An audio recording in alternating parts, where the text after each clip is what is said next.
Hey, it's Russ, and today I'm going to be going over how to ship large, oversized, flat items. And here's a perfect example. This 1986 swimsuit calendar is 15 by 15 inches.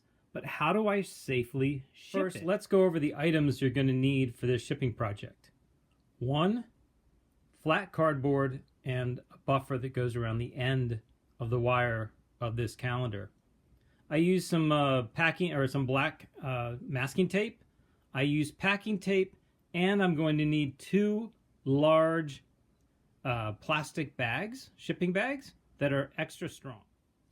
First, I found an oversized box in my garage, and I had to cut it down to create the sides of the package. And of course, you have to measure it because you want a little bit extra to go outside the area of the calendar. And I also forgot to include, I'm going to use tissue paper to cover the calendar so that it is protected. And so you need 2 panels, one for the front and the back.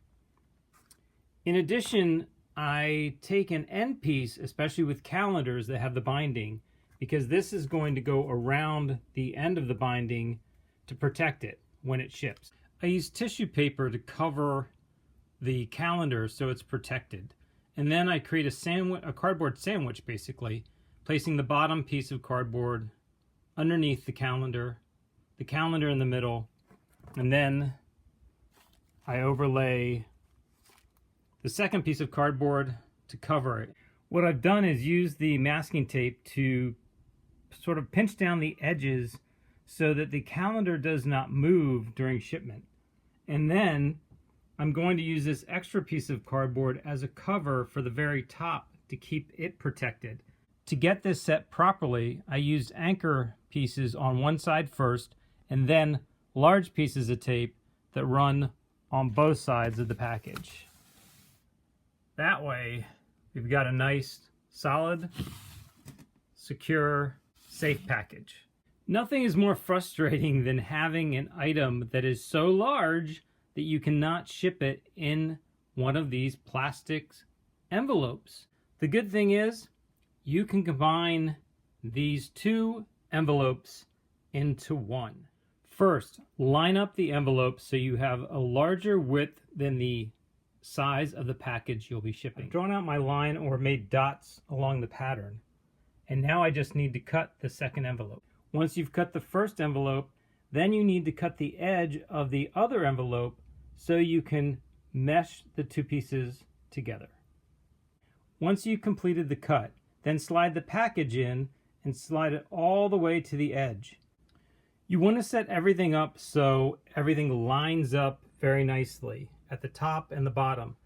But we're only going to use small pieces of tape to set the package. We're not going to do the final package because there may be some imperfections on the back that we need to straighten out.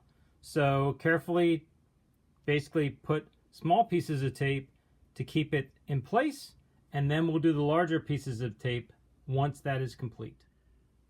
Now that I've got the basics lined up and everything looks to be pretty much on track, I can go through and finalize the tape on both sides, and I'll have the completed package. So you're going to run the tape from the very top all the way to the bottom and wrap the bottom piece around to the other side. I've sealed it over, and I actually put extra tape around the edges, which helps make sure that it doesn't get caught in any machinery. And this item, which I forgot to put a thank you note in, which I'll have to let them know, is ready to ship. So that is how you can take an oversized package, and by combining 2 bags or different pieces of cardboard, you can ship it safely and securely. Thanks for watching. Hopefully you'll subscribe and have a good day.